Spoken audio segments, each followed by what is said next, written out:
चलिए, hello guys, तो welcome to Dehradun military academy. और मेरा नाम सुनील कुमार यादव है।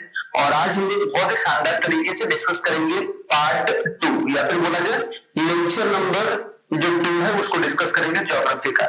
हमने पिछले लेक्चर में डिस्कस करा था ज्योग्राफी में कि भाई आखिरकार एक मिनट कि आखिरकार जो वर्ल्ड ज्योग्राफी है वो किस तरीके से रिलेटेड है। वहां पर हमने देखा था कि फिजिकल ज्योग्राफी क्या होता है भाई, है कि नहीं। फिजिकल ज्योग्राफी क्या होता है और दूसरा हमने देखा था कि ह्यूमन ज्योग्राफी क्या होता है। उसके बाद कुछ हमने मतलब कंट्रीब्यूटर भी देखा था कि किस तरीके से कंट्रीब्यूट जो है वो आने वाले समाज में जो है वो बहुत सारे जो ज्योग्राफी में महारत हासिल करने वाले लोग जो है उन्होंने अपना कंट्रीब्यूशन दिया और ज्योग्राफी में एक तरीके से चीजों को आगे लेकर चला गया उनके द्वारा। लेकिन जो कि आपका सिलेबस का पार्ट है अब जो होगा उसमें दो तीन चीजें थी जो सिलेबस से रिलेटेड थी। अब यहाँ पर यूनिवर्स का पार्ट 1 होगा और ये आपका लेक्चर नंबर 2 है, ठीक है। तो यहाँ पर याद रखिएगा ज्योग्राफी का यूनिवर्स। अब यूनिवर्स क्या है भाई, अब समझो कि what do mean by the universe. Universe का सीधा सा मतलब है कि पूरा ये संसार है कि नहीं, पूरा ये जहां जो जिसमें हमारा जो टोटल चीजें जो है वो बसी हुई है कि नहीं। तो इसके बारे में हम लोग शुरू करते हैं, ठीक है। अब देखिए सबसे पहले यूनिवर्स के बारे में हम लोग समझते हैं। तो यूनिवर्स क्या है भाई, is commonly defined as the totality of everything that exist including all the physical matter and energy, the planet, star, galaxies and the content of intergalactic space। यहाँ पर क्या बोला गया कि भाई यूनिवर्स का मतलब ये नहीं होता है कि सन मून अर्थ ये सब। यूनिवर्स का मतलब होता है टोटलिटी ऑफ एवरीथिंग कि जितने भी चीजें यूनिवर्स में एक तरीके से उपलब्ध है या फिर जो है अवेलेबल है उनके बारे में अगर सब मिला दिया जाए तो वो यूनिवर्स कहलाता है। जैसे कि टोटलिटी ऑफ एवरीथिंग का मतलब क्या हो गया, जिसमें इंक्लूड क्या कर रहा है जितने भी फिजिकल मैटर्स है। कल हमने फिजिकल मैटर्स देखे थे। उसके बाद जो है उसके बाद एनर्जी के बारे में, एनर्जी क्या होता है, उसके बाद प्लैनेट के बारे में, फिर स्टार्स के बारे में और उसके बाद galaxies and content of inter galactic space के बारे में, ठीक है। तो ये चीजें जो है वो आपस में बहुत रिलेटेबल है और इन सभी चीजों को मिलाकर एक यूनिवर्स बनता है। यूनिवर्स में सिर्फ ऐसा नहीं होता कि सिर्फ स्टार अवेलेबल है ना, सिर्फ प्लैनेट अवेलेबल है, उसमें सारी चीजें आ जाती है जितनी भी चीजें जो है पूरे जो यूनिवर्स में अवेलेबल है सारी चीजों को मिलाकर यूनिवर्स बनता है। द स्टडी, अब बहुत सारे लोग होते हैं जो यूनिवर्स के बारे में पढ़ाई करते हैं, है ना। Study of universe, the study of universe is known as cosmology. उसको क्या बोलते हैं, कॉस्मोलॉजी। अगर कोई इंसान जो है पूरे यूनिवर्स के बारे में अगर पढ़ाई कर रहा है, ठीक है, स्टडी कर रहा है, तो उसको हम लोग क्या बोलेंगे, कॉस्मोलॉजी बोलकर चलेंगे। तो the universe comprise of billions of galaxies, और जो यूनिवर्स में आज तक पता नहीं लगाया गया कि कितनी गैलेक्सीज हैं, लेकिन बिलियन ऑफ गैलेक्सीज आपको देखने को मिलते हैं, ठीक है। तो क्या billion of galaxies and the galaxies are made up of, और जो गैलेक्सी होते हैं वो क्या किससे मेड अप ऑफ होते हैं, स्टार से, जो कि आपस में जुड़े होते हैं फोर्स के तहत, है कि नहीं, together by the force of gravity. Gravity से बहुत सारे स्टार्स जुड़े रहते हैं और बहुत सारे स्टार्स से मतलब मिलियन ऑफ स्टार्स से क्या बनता है, गैलेक्सी, और बिलियन ऑफ गैलेक्सी से बनता है आपका यूनिवर्स। देख रहे हो क्या बोला गया यहाँ पर, सबसे पहले बोला गया स्टार, तो मिलियन ऑफ स्टार से आपका क्या बना भाई, गैलेक्सी बना, ठीक है, गैलेक्सीज बना, और बिलियन ऑफ गैलेक्सीज से आपका क्या बना, यूनिवर्स बना। देख रहे हो, तो यहाँ पर इस तरीके से यूनिवर्स का फॉर्मेशन जो है वो आप लोगों को देखने को मिलता है, ठीक है। तो ये भी बात याद रखना है जो कि आपको समझकर चलना है, ठीक है। तो आई होप सो यहाँ तक क्लियर होगा, यहाँ तक क्लियर हो गया, ठीक है, कि गैलेक्सीज में क्या कंप्राइज होता है भाई। आवर ओन गैलेक्सी, जो हमारा गैलेक्सी है जिसको हम लोग बोलते हैं मिल्की वे गैलेक्सी, जिसको हम लोग अगर हिंदी में नाम दिया जाए तो आकाश गंगा का भी नाम देते हैं, जहां पर हम लोग एक तरीके से न रहते हैं, आकाश गंगा और milky Way Galaxy, and it contains about 300 billion stars. देख रहे हो अप्रोक्सीमेटली, ये एग्जैक्ट नंबर नहीं, क्योंकि जैसे कि आप अपने सर के बाल को गिन नहीं सकते हो जब तक आपके पास थोड़े बहुत बाल ना हो जाए, ठीक है। उसी तरीके से आप स्टार्स को काउंट नहीं कर सकते। तो 300 बिलियन अप्रोक्सीमेटली जो स्टार्स है वो एक तरीके से अवेलेबल है आकाश गंगा की गैलेक्सी में, है कि नहीं? क्योंकि हमने क्या देखा, जो गैलेक्सी बनता है वो मिलियन ऑफ स्टार से बनता है, और यहाँ पर कितने हैं, करीबन करीबन मिलियन बिलियन का 300 बिलियन स्टार्स है। कहां पर? जो कि क्या बनाता है, मिल्की वे गैलेक्सी को बनाता है। और one of this is the sun. और सोचो कि 300 बिलियन है और उसमें से एक स्टार है जो सन है, सोच रहे हो? तो हम लोग ये सोच सकते हैं कि कितना जो है वो तरीके से यूनिवर्स को पढ़ना इंटरेस्टिंग है, ठीक है? तो इसीलिए जो है ज्योग्राफी अपने आप में एक इंटरेस्टिंग सब्जेक्ट बन जाता है, ठीक है? Planet and other object revolve around the suns. Planet and जो अदर ऑब्जेक्ट्स हैं वो सन के इर्द गिर्द घूमते हैं and make up the solar system. और क्या बनाते हैं भाई? Solar system. देखो सन जो है वो सेंटर में है भाई, सन जो है सेंटर में, उसके चारों तरफ जो है वो एक तरीके से आपको देखने को मिलेगा क्या है भाई, कि अदर प्लैनेट या फिर ऑब्जेक्ट जो है वो रिवॉल्व करते रहते हैं, और जिससे एक तरीके से सोलर सिस्टम बनता है with the sun at the centre. और जो सन है वो एक तरीके से सेंटर में देखने को मिलता है। यहाँ पे बोला गया एंड्रोमेडा, क्या? Andromeda is our nearest galaxy. Andromeda बोला गया है कि हमारा नियरेस्ट गैलेक्सी है। लेकिन कहीं कहीं माना गया कि एंड्रोमेडा का दूसरा वर्जन जो है वो हमारा नियरेस्ट गैलेक्सी है, लेकिन याद रखिएगा Andromeda is our nearest galaxy. अब इसको थोड़ा सा हम लोग और डिटेल में देखते हैं। जैसे देखिए यहाँ पर ये मिल्की वे गैलेक्सीज है ना, यहाँ पर देखिए milky Way Galaxy the local group है। यहाँ पर जो एंड्रोमेडा गैलेक्सी है, यहाँ पर क्या है, ट्रायंगुलम गैलेक्सी। तो ट्रायंगुलम गैलेक्सी थोड़ा सा दूर है, नजदीक जो है मिल्की वे गैलेक्सी से वो आपको देखने को मिलेगा एंड्रोमेडा गैलेक्सी। इसका दूसरा वर्जन भी बोला गया कि वो एग्जैक्टली नहीं है, उसका दूसरा वर्जन अवेलेबल है, ठीक है? आई होप सो यहाँ तक समझ में आ गया होगा। ये पहला जो पेज है वो आपको शानदार तरीके से समझ में आया होगा। अब आगे अगर देखा जाए नेक्स्ट क्या है, जो Andromeda is not our closest. अब बहुत बार बोला गया कि एंड्रोमेडा जो है क्लोजेस्ट गैलेक्सी नहीं, instead Canis Major dwarf galaxy. क्या बोला गया? केनिस मेजर ड्वार्फ गैलेक्सी है वो closest known galaxy to the Milky Way बोला गया है, ठीक है? तो दोनों में कटा से कुछ लोग बोलते हैं कि ये, कुछ लोग ये बोलते हैं, ठीक है? आप अपने हिसाब से देख लीजिएगा। लेकिन अगर एग्जैक्टली बोलेगा ऑप्शन में अगर रहेगा तो एंड्रोमेडास का M31 जो एंड्रोमेडास का जो M31 है गैलेक्सी, वो जो है इज द क्लोजेस्ट गैलेक्सी। वो क्लोजेस्ट गैलेक्सी है किसके? मिल्की वे। और लोकेटेड कहाँ भाई? 2.5 मिलियन लाइट ईयर्स अवे। जो कि कहाँ, कितने? 2.5 मिलियन लाइट अवे, मतलब लाइट ईयर अवे है किससे? मिल्की वे गैलेक्सी से, ठीक है? जो फैक्ट है वो आपको यहाँ पर ये देखने को मिलेगा, ये इंपॉर्टेंट है। मैंने बताया ना कि एंड्रोमेडा का M31 जो गैलेक्सी है वो नियरेस्ट गैलेक्सी है मिल्की वे से, ठीक है? तो ये भी याद रखिएगा थोड़ा सा। While the Canis Major Dwarf Galaxy is much closer to us at approximately 25,000, देखो यहाँ पर, लेकिन 25,000 ठीक है, ठीक है? लेकिन कुछ लोग अभी तक ये बोल, लेकिन आप दोनों में ऑप्शन आएगा तो आप ये भी मार सकते हो। अगर दोनों में एक साथ ही आ गया तो आप इसको मार देना। अगर ऑप्शन में इकलौता हुआ है तो उसको इकलौता ही आया, तो इस मच क्लोजर एज अप्रोक्सीमेटली देखो 25,000 लाइट ईयर्स अवे, जो कितना 25,000 लाइट ईयर्स अवे है, और ये 2.5 मिलियन लाइट ईयर्स अवे है। कौन? जो एंड्रोमेडा M31, ठीक है? तो Canis Major dwarf galaxy closest माना गया, ठीक है? अभी तक ये बात याद रखिएगा थोड़ा सा। अब देखिए एंड्रोमेडा और जो कैनिस मेजर ड्वार्फ है उनके बीच में डिफरेंस क्या है। तो closest major spiral galaxy to the Milky Way, यहाँ क्या है? स्पाइरल गैलेक्सी है। क्या है भाई? एंड्रोमेडा क्या है? एक ऐसा गैलेक्सी जो कि स्पाइरल शेप में है, स्पाइरल शेप में है। देखो स्पाइरल शेप में कौन है भाई?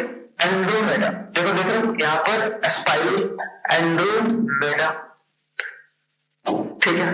Andromeda and it is the large galaxy sometimes called a Andromeda nebula। और एक लार्ज गैलेक्सी है, मतलब ऐसा नहीं है कि छोटा मोटा गैलेक्सी है, बहुत बड़ा गैलेक्सी है, ये बात माना गया है। इसीलिए हम लोग इसको एंड्रोमेडा निबोला भी बोलते हैं। मतलब कैन बी कॉल्ड एज, इसको हम लोग क्या बोलेंगे? Can be called as Andromeda Andromeda nebulous, ठीक है, निबुला, सॉरी, ठीक है, निबुला बोलेंगे इसको, एंड्रोमेडा निबुला भी बोलकर चलेंगे, ठीक है, तो दिक्कत परेशानी नहीं होगा, ठीक है। आई होप सो यहाँ तक क्लियर होगा। अब यहाँ पे देखा जाए Canis Major dwarf, it is a closest known galaxy to the Milky Way and it is much smaller dwarf galaxy, और ये मच स्मॉलर है ड्वार्फ गैलेक्सी, ठीक है, क्या है, एक ड्वार्फ, एक स्पाइरल गैलेक्सी और ये एक ड्वार्फ गैलेक्सी, ठीक है। तो अगर स्पेसिफिक नाम पूछ लिया गया कि भाई मिल्की वे से नियरेस्ट स्पाइरल गैलेक्सी कौन है, तो आप लोग बोलोगे एंड्रोमेडा। अगर कोई बोलेगा मिल्की वे से क्लोजर जो ड्वार्फ गैलेक्सी कौन है, तो ड्वार्फ से याद रखिएगा कैनिस मेजर, जो ड्वार्फ गैलेक्सी वो नियरेस्ट है या क्लोजेस्ट है किसके, मिल्की वे गैलेक्सी का, ठीक है। और गैलेक्सी किससे बनता है भाई, million of stars, billion of stars से बनता है, और यूनिवर्स किससे बनता है, बिलियन ऑफ गैलेक्सी से यूनिवर्स बनता है, ठीक है। तो ये आई होप सो यहाँ तक क्लियर होगा, यहाँ तक कोई दिक्कत परेशानी नहीं होगा। एक बार गो थ्रू करिए थोड़ा सा फटाक से, ठीक है, यहाँ तक समझ में आ गया, कोई दिक्कत नहीं, कोई परेशानी नहीं, चलिए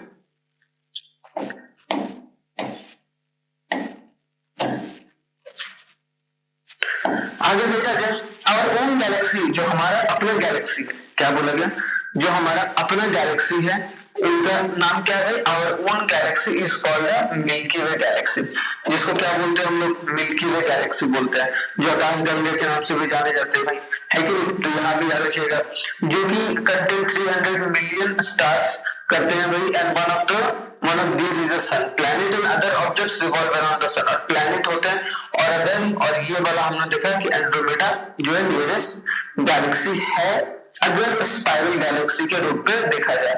ये कैसा गैलेक्सी है भाई, स्पाइरल गैलेक्सी है, ठीक है। तो याद रखिएगा, अगर ड्वार्फ गैलेक्सी तो कैनिस मेजर, जो ड्वार्फ गैलेक्सी के बारे में याद रखिएगा। अब यहाँ पर कुछ फैक्ट्स है, अब कुछ फैक्ट्स हैं तो उसको फैक्ट्स को भी देख लेते हैं भाई फटाफट, है कि नहीं।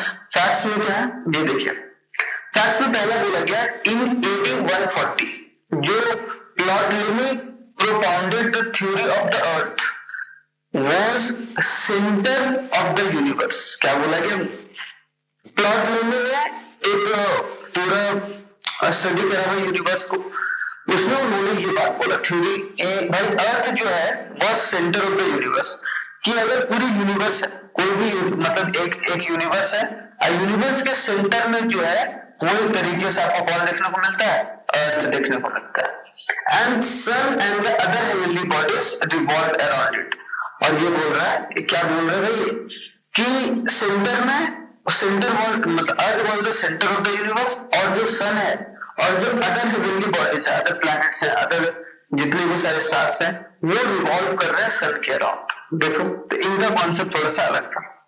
1853 में फिर देखो कोपरनिकस ने बोला said that the sun and not the earth is the center of the universe। उन्होंने बोला कि जो सन है वो एक तरीके से सेंटर ऑफ यूनिवर्स है, ना कि अर्थ। तो प्लॉटलेमी ने जो बोला था, जो प्टॉलेमी जैसा जो उन्होंने बोला था, तो कोपरनिकस ने उसको बदल दिया, ठीक है। तो कोपरनिकस ने क्या बोला कि भाई कौन है centre of the earth, centre of the universe sun है, ठीक है। फिर कैपलर सपोर्टेड द कोपरनिकस, जो कोपरनिकस है, ठीक है, प्टॉलेमी जो है उनको एक तरीके से कोपरनिकस ने अगेंस्ट में बोला, उसको उल्टा। फिर उसके बाद कोपरनिकस को सपोर्ट किया गया केपलर के द्वारा, supported Copernicus but said that the sun is the center of the solar system not the universe। देख रहे हो क्या बोला भाई, सोलर सिस्टम का, सोलर सिस्टम के सेंटर में सन, ना कि यूनिवर्स के सेंटर में सन। देख रहे हो, तो यहाँ पर कॉन्सेप्ट सबका अलग अलग इवॉल्व होता चला गया, ठीक है। तो केपलर ने बोला कि भाई सोलर जो सिस्टम है, सोलर जो सिस्टम है उसके जो सेंटर में है, उसके जो सेंटर में है वो एक तरीके से सन है, ठीक है। यहाँ पर समझ में आ गया। और 1924 में एक बात और निकल के आई, एडविन हबल के द्वारा बोला गया, first demonstrated the existence of Galaxy, कि वो बोला गया भाई कि गैलेक्सी जो है वो एग्जिस्ट कर रही है मिल्की वे के बियॉन्ड भी। सिर्फ मिल्की वे में ही एक तरीके से चीजें, उसके आसपास चीजें नहीं, उसके बियॉन्ड भी गैलेक्सीज मतलब एग्जिस्ट कर रहे हैं, इनके बारे में एक तरीके से डेमोन्स्ट्रेट किया गया।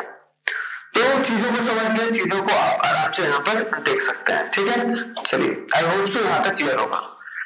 आगे बढ़ा जब नेक्स्ट, अगर देखा जाए structurally the galaxies are found of the three forms. अगर देखा जाए स्ट्रक्चर वाइज तो जो गैलेक्सीज है जिसको बनाया गया, जो गैलेक्सीज, अब क्योंकि भाई सिंपल सी बात है, मिलियंस बिलियंस ऑफ गैलेक्सी से क्या बनता है, बिलियंस ऑफ गैलेक्सीज से क्या बनता है भाई, यूनिवर्स बनता है। क्या बनता है, यूनिवर्स बनता है। यहां तक हमने देखा था, है कि नहीं। तो यहाँ पे बोला गया स्ट्रक्चरली अगर देखा जाए तो galaxies found in three forms. Galaxies तीन तरीके से या तीन अलग अलग फॉर्म में एक तरीके से पाए जाते हैं, ठीक है। जैसे हमारा मिल्की वे गैलेक्सी भी है उसमें, ठीक है, वो भी हम देखेंगे। तो बोला गया पहला जो होता है वो स्पाइरल गैलेक्सी होता है, फिर होता है एलिप्टिकल गैलेक्सीज, फिर होता है इरेगुलर गैलेक्सीज। क्या तीन तरीके की गैलेक्सीज फाउंड होता है, पहला स्पाइरल गैलेक्सीज, दूसरा जो है एलिप्टिकल गैलेक्सीज, और तीसरा जो है वो इरेगुलर गैलेक्सी देखने को मिलता है। जो स्पाइरल गैलेक्सी में है वो सेंट्रल न्यूक्लियस, देखो स्पाइरल गैलेक्सी में क्या है, देखो यहाँ से ऐसे करके ऐसे घूम रहा है भाई, ऐसे करके ऐसे चल रहा है। तो यहाँ पर सेंटर में क्या है, न्यूक्लियस है, जो कि चक्री देखो दिवाली में जो चक्री घूमता है तो बीच में सेंटर होता है, बाकी ऐसे करके उसके जो है वो शेप देखने को मिलता है, उसके आर्म्स देखने को मिलता है with a central nucleus with a great spiral arm, और उसके आर्म जो है वो बहुत बड़े बड़े होते हैं, ठीक है। मिल्की वे जो है या जो एंड्रोमेडा मैंने बताया था, एंड्रोमेडा एक स्पाइरल गैलेक्सी है ना, बताया था स्पाइरल गैलेक्सी है, स्पाइरल गैलेक्सी, ठीक है।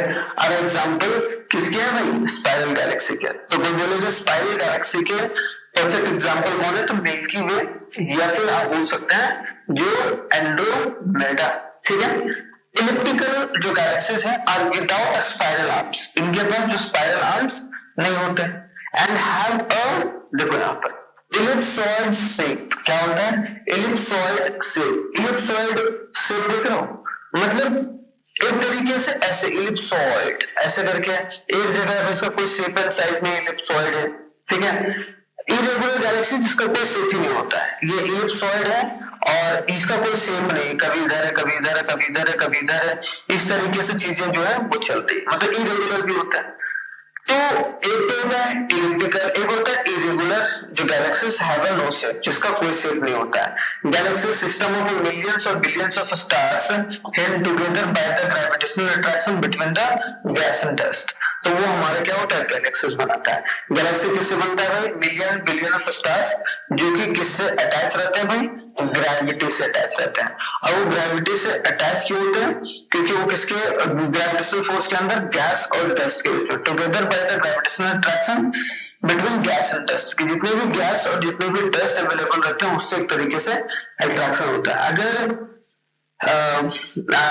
एटमोस्फेयर में या फिर बोला जाए कि यूनिवर्स में अगर गैस और डस्ट नहीं होता तो एक तरीके से गैलेक्सीज कभी भी फॉर्म नहीं हो पाते हैं, ठीक है। तो ये भी बात है, याद रखिएगा। तो गैलेक्सीज के थ्री फॉर्म्स कंप्लीट हो गया, यहाँ तक समझ में आ गया, कोई दिक्कत नहीं, कोई परेशानी नहीं, ठीक है। आगे बढ़ा जाए,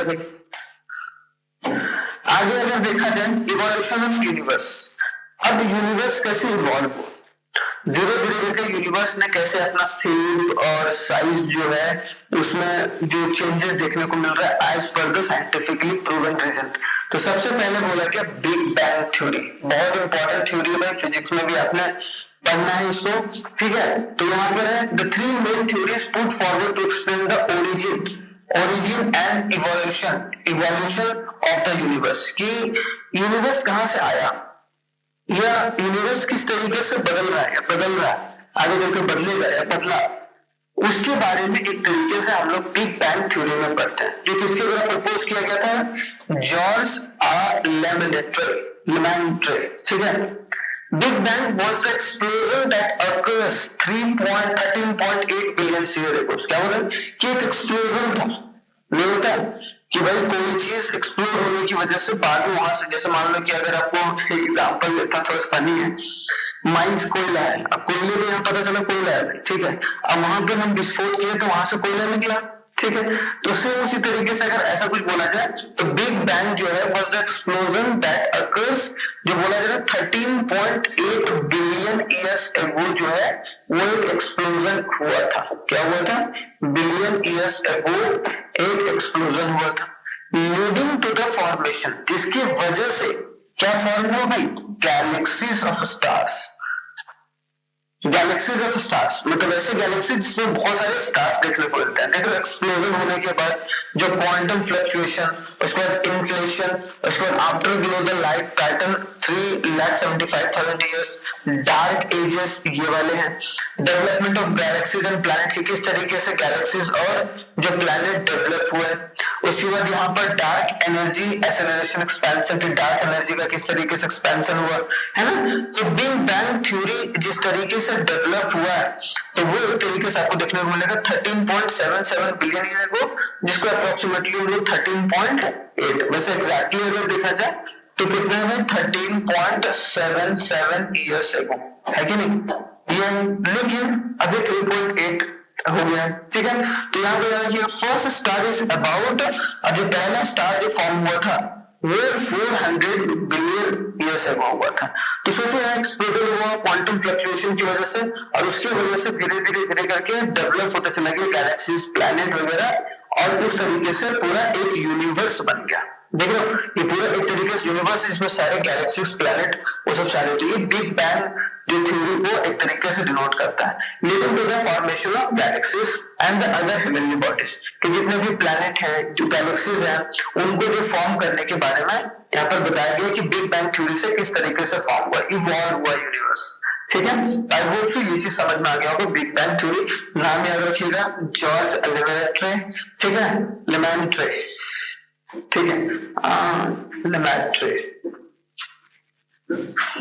आगे आते हैं नेक्स्ट, जो दूसरा है वो क्या बोला गया, एक स्टेडी स्टेट थ्योरी, एक तो बिग बैंग थ्योरी बोला गया, फॉर्मेशन या फिर इवोल्यूशन ऑफ यूनिवर्स, दूसरा बोला गया steady state theory, Bondi Gold and the Fred Hoyle, तो Bondi Gold and Fred Hoyle develop this theory, जिसको इन लोगों के द्वारा जो है वो डेवलप किया गया, ठीक है। ये थ्योरी कौन सा है? स्टेडी स्टेट थ्योरी, ठीक है। And it states that although the universe is expanding, उन्होंने क्या बोला कि ऑल्दो, हाँ ठीक है भाई, यूनिवर्स धीरे धीरे एक्सपैंड कर रहा है, ठीक है, it is nevertheless does not change the appearance over the time and it is not beginning not the end। उसने क्या बोला? अब देखो बिग बैंग थ्योरी में क्या बोला गया कि पहले छोटा था, फिर वो एक्सपैंड होता जा रहा है, एक्सपैंड होता जा रहा है, ठीक है।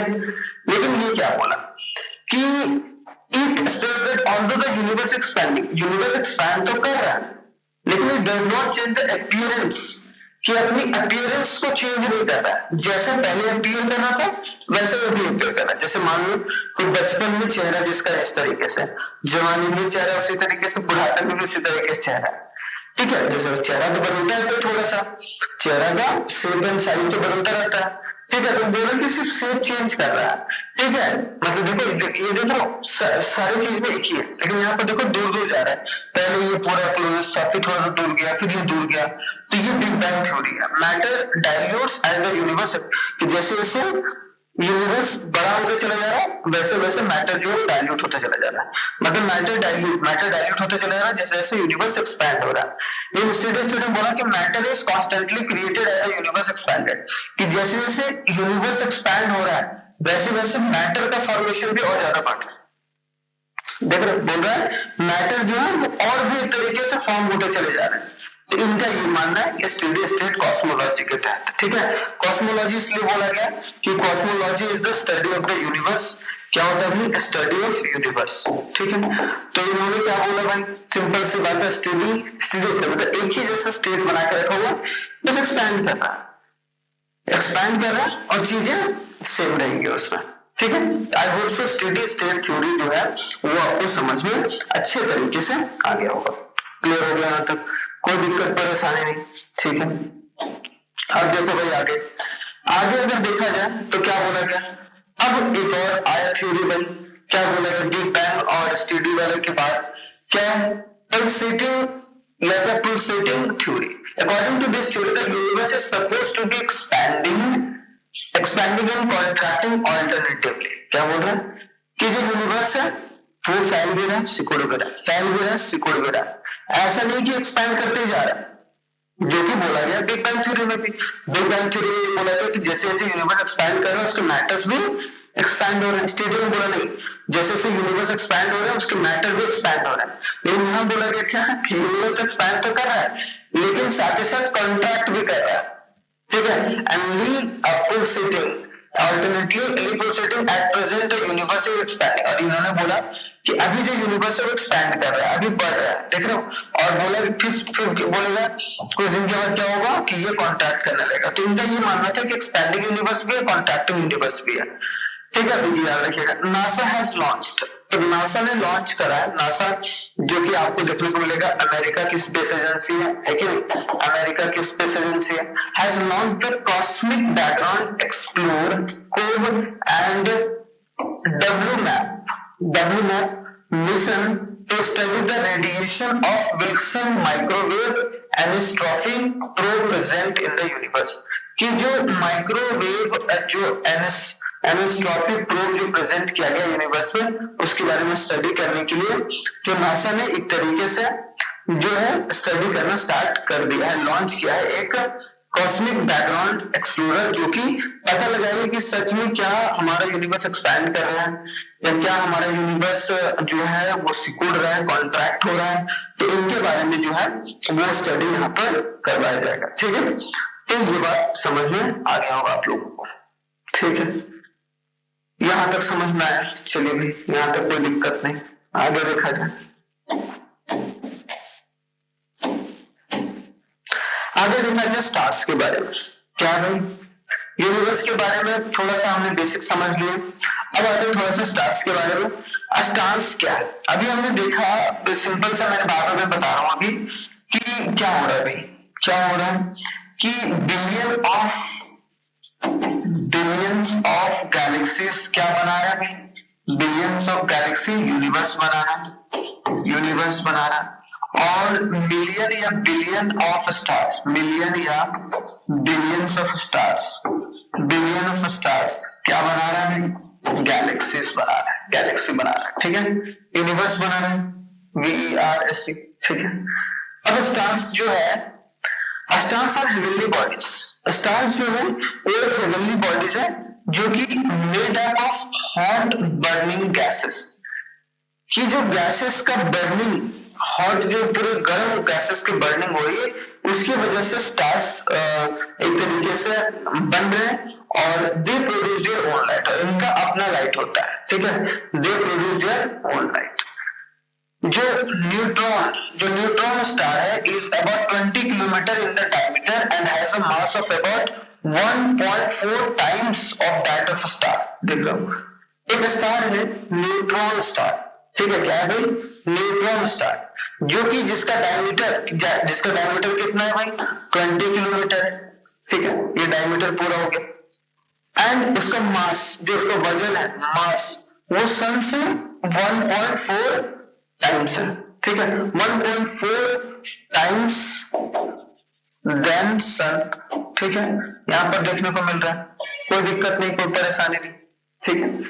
Neutron stars are formed by the supernova explosion, कि बोला गया कि भाई न्यूट्रॉन जो है वो सुपरनोवा का एक्सप्लोजन से एक तरीके से बना है।